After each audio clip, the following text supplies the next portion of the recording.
In this video we're going to take a look at the main ways that investment banks make money.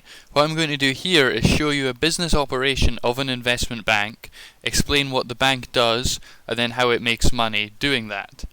If you're going to be going for an interview at an investment bank, this video should be perfect for you and will give you a really good insight into exactly how investment banking works and the businesses that they take part in.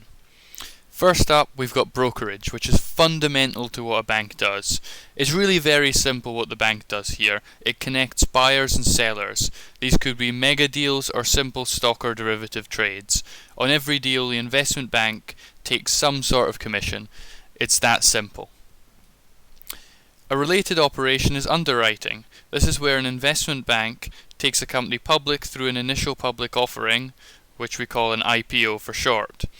One way this can be done is that the bank buys every share in the company, markets this to investors, for example by putting on some sort of roadshow, and then sells the shares on.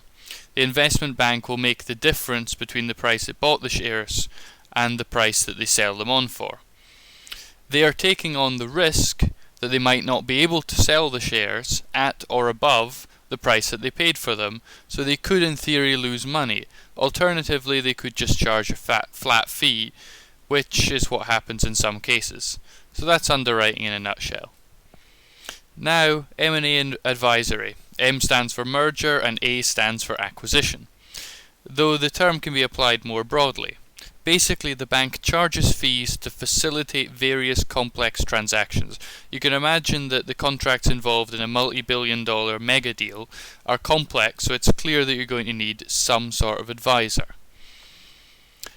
Now for something completely different. Proprietary trading, which is somewhat controversial these days and has been massively scaled down since the crash, used to be phenomenally profitable, but potentially toxic. Just ask someone who works for Society General. Fundamentally, the business model here is very simple. You trade the financial markets using the bank's money. If the trades are good, you make money. Typically, these are arbitrage trades. The most famous is merger arbitrage. Say Company A buys Company B by giving Company B stock in Company A. What you do here is buy shares in Company B and borrow shares in Company A. Then immediately sell them. When the transaction completes, you pay back the loan in Company A shares with the shares you receive in Company A because you own shares in Company B. You'll receive more shares in Company A than you borrowed, giving you a profit. Pretty clever, really. Another thing that is very clever is what is called dark pools. So, let's look at these dark pools. Imagine you want to sell millions of shares. This is a big transaction and that's going to have some sort of market impact. The market's going to see that a big order's coming through and perhaps someone's going to decide that they're going to front run you.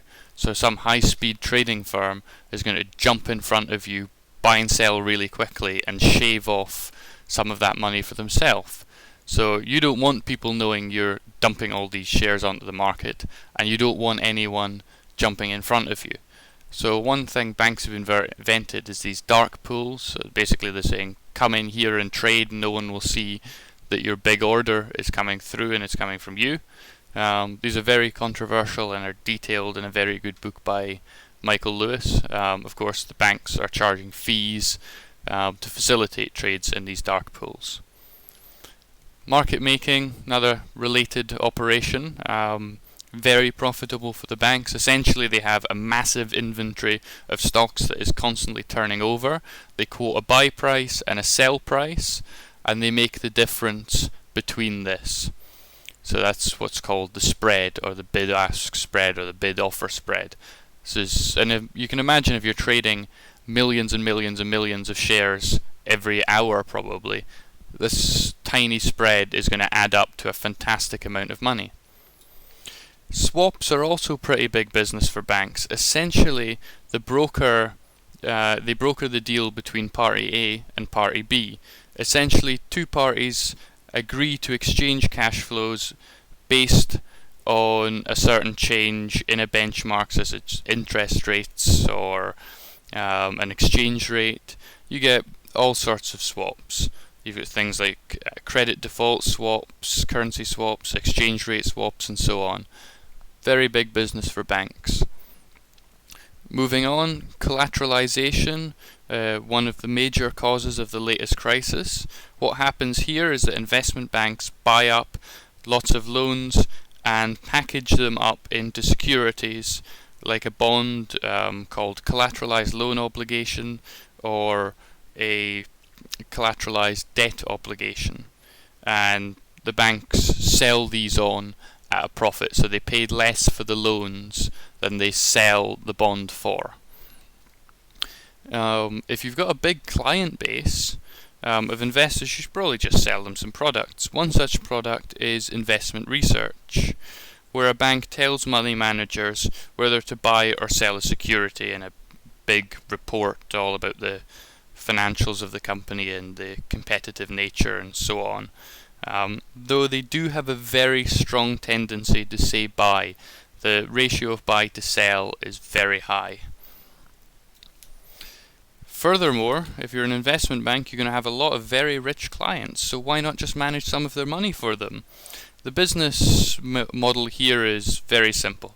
You take a pile of money, try to make it bigger, while taking a percentage of the money periodically as a fee.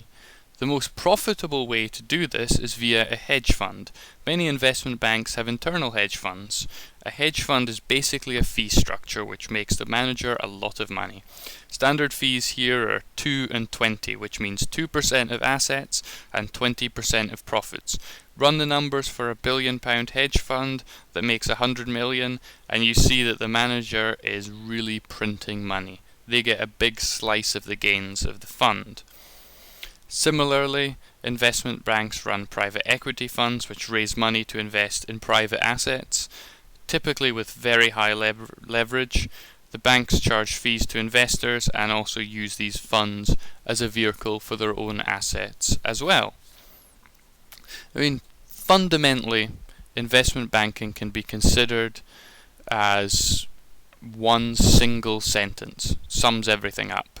Basically, they finance trade and investment. Just remember that, and you've got a basic understanding of what an investment bank does. They finance trade and investment, and that's how investment banks make money.